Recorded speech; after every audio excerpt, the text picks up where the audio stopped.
In 1971, in the high desert of Taos, New Mexico, a man named Michael Reynolds picked up an empty beer can off the ground. He didn't recycle it. He didn't throw it away. He stacked it into a wall. That wall became a room. That room became a house. That house became a movement that spanned 6 continents, 43 countries, and millions of square feet of living space built entirely from materials that were headed for landfills. The house is still standing. Reynolds called his creation an Earthship. The name sounds like science fiction. The reality is more radical than anything fiction has invented. These buildings are made from car tires packed with earth, aluminum cans set in mortar, recycled glass bottles embedded in walls. They heat themselves. They cool themselves. They collect their own rainwater. They grow food inside their walls year-round. They generate their own electricity and process their own waste. A family in Brighton, England spent £3,000 building their Earthship. Their annual utility bill is zero. They have been off-grid since 2002. A community in Zwolle, Netherlands built an Earthship school that opened in 2006. It has never paid a heating bill. In Taos, New Mexico, the Greater World Earthship community houses 70 families. Some of those homes were built for under $12,000. $12,000 for a fully functional, self-sustaining home. These are not temporary structures. These are not experimental shelters. These buildings meet occupants' needs for warmth, water, food, and power, with no municipal connection required. They are engineered for permanence. They are designed to last 500 years. And yet, in most of the United States, it is illegal to build one. Not illegal to destroy them. Not illegal to condemn them. Illegal to build them at all, before a single tire is laid, before a single bottle is set into mortar, the permit is denied. In many American counties, you cannot legally inhabit an Earthship even if you own the land outright. Even if your neighbors have no objection.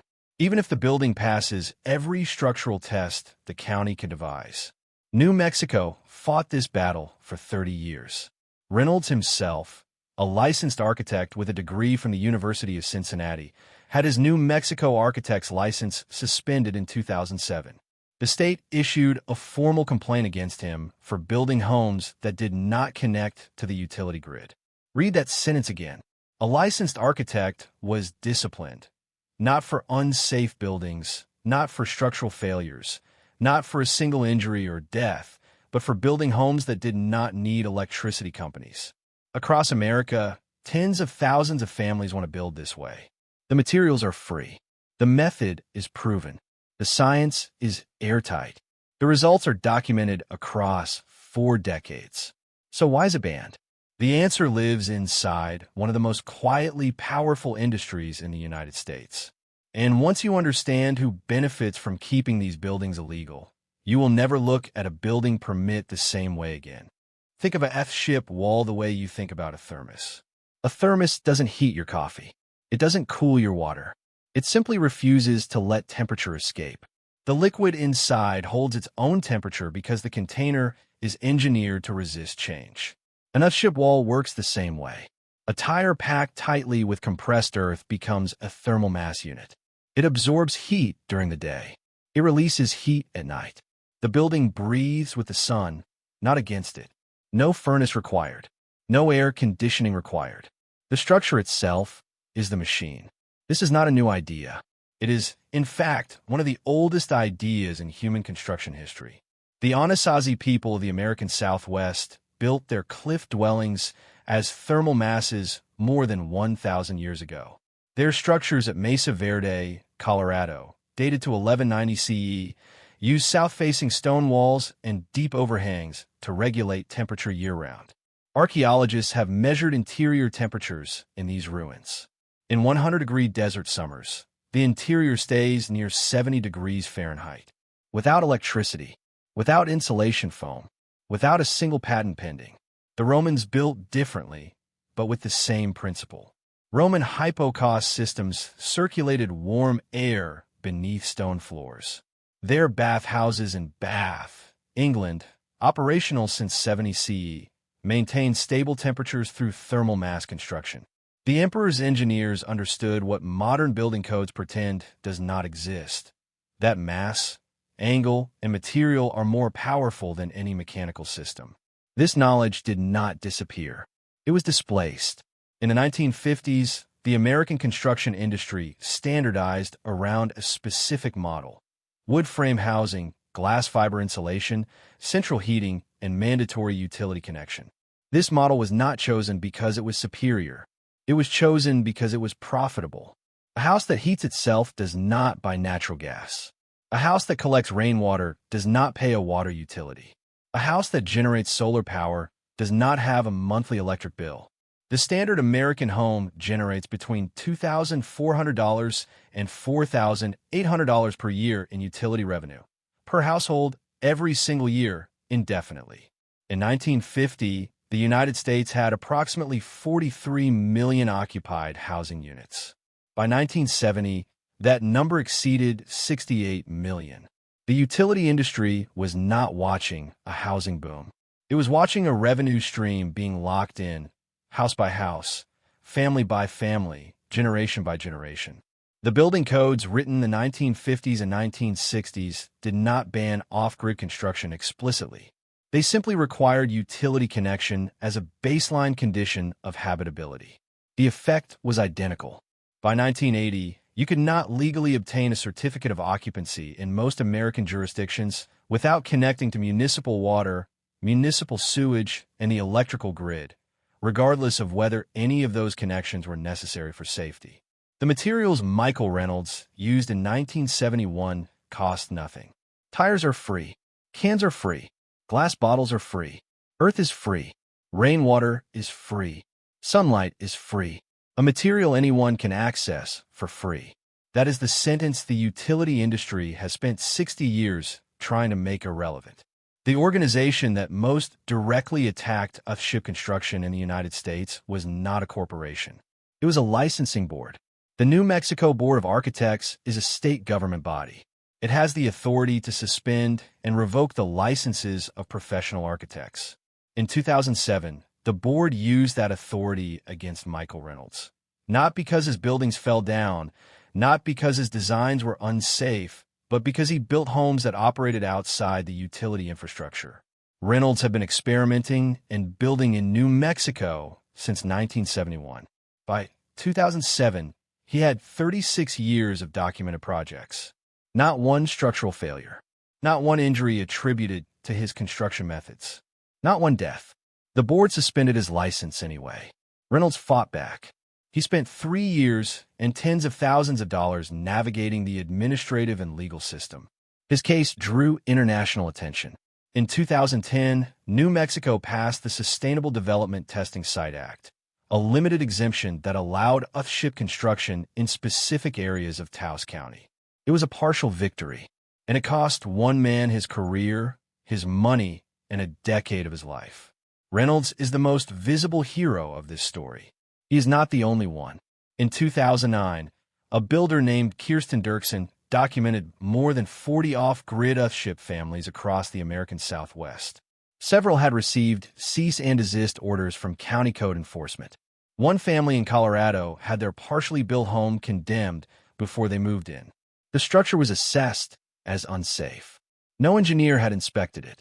The condemnation was issued on the basis of code non-compliance alone. The building did not connect to the grid. Outside the United States, this conversation does not exist.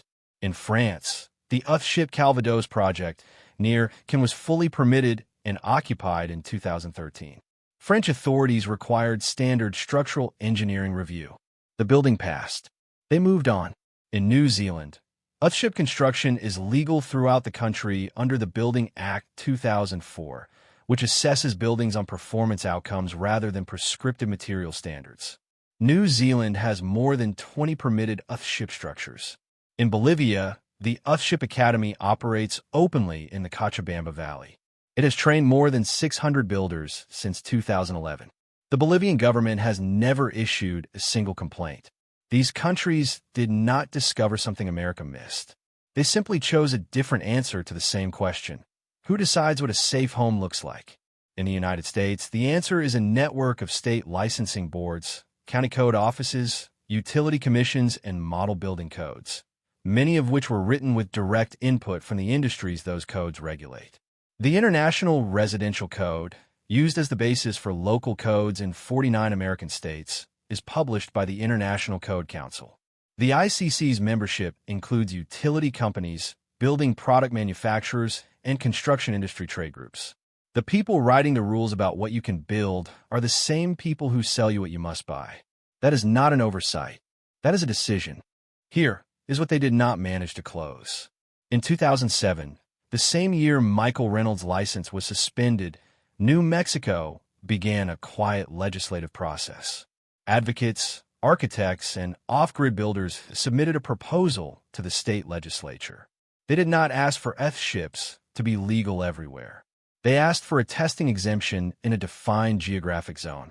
The Sustainable Development Testing Site Act passed in 2010. It created a legal corridor in Taos County where alternative construction methods, including tire wall Earthships, could be permitted under a modified review process. This is the loophole. It is specific, it is limited, and it is real. Under this exemption, a family can submit engineering drawings to Taos County, pay a standard permit fee, and receive approval to build an Earthship on their land. The review process takes approximately 90 days. The approval is permanent. Since 2010, more than 200 new Earthship structures have been permitted in Taos County under this exemption.